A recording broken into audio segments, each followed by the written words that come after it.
Harold had always been an honest man, but there were some things he never talked about.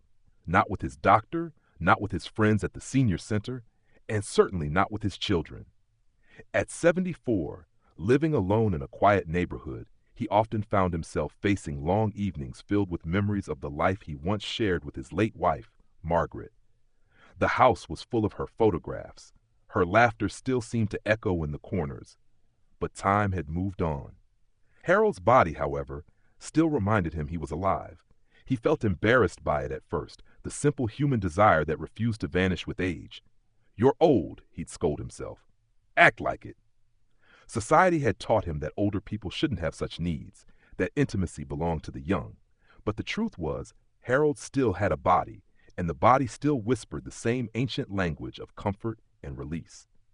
One evening, while scrolling through an online forum for seniors, Harold came across a post titled, "If you're old and you masturbate, I'm sorry to tell you this." The headline made his stomach drop. He clicked it hesitantly, expecting to read that what he'd been doing was wrong, unhealthy, or shameful. Instead, the post contained a story written by a doctor who wanted to debunk the myths surrounding sexual health in older adults.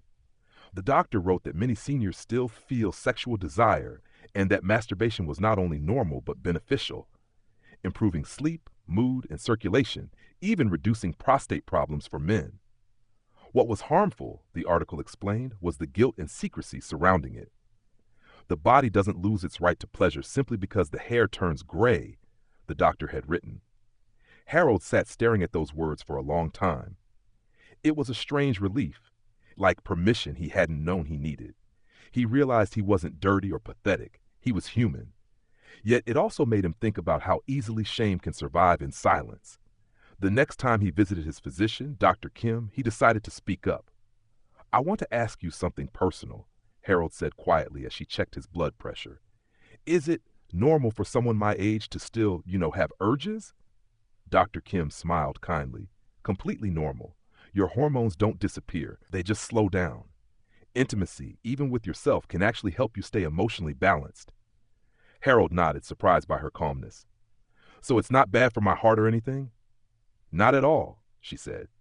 "In fact, regular sexual activity, even solo, can help keep your cardiovascular system active. It's only a problem if it becomes compulsive or interferes with your life. Otherwise, it's healthy, a part of you that deserves compassion, not shame." That word compassion stayed with him. For years, Harold had shown kindness to others, but none to himself. He realized that aging didn't mean giving up every part of his identity that once made him feel alive.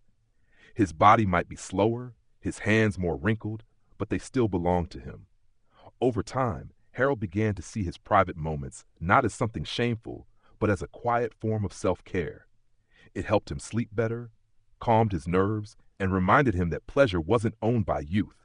He even started reading about senior sexuality, learning that women, too, experience the same emotional and physical needs well into their 70s and beyond. Many were just as afraid to speak about it as he had been. He thought of Margaret again, how she used to say, "Desire doesn't vanish, it just changes shape." Maybe she had understood something he hadn't back then. A few weeks later, Harold shared the article with his friend Martha from the book club. She laughed and said, "Nobody talks about this, but everyone's curious. We've been taught to hide everything that makes us human." They ended up talking for hours about aging, loneliness, and the strange relief of learning that their bodies still had stories to tell.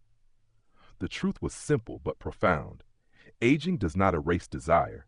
It only asks us to see it differently. What damages older people isn't the act itself, but the shame tied to it. That shame isolates, corrodes confidence, and makes people feel less alive than they really are. Harold no longer clicked on guilt-filled articles with fear. He learned that health was about balance, mental, emotional, and physical. To deny the body's needs was to deny its wisdom. And in that acceptance, he found something surprising. Not lust, but peace. When he looked out at the sunset that evening, Harold smiled to himself. The world might whisper that desire fades with age, but the body, wiser and softer with time, knows the truth. It isn't youth that keeps us alive. It's the courage to still feel, even when the world says we shouldn't.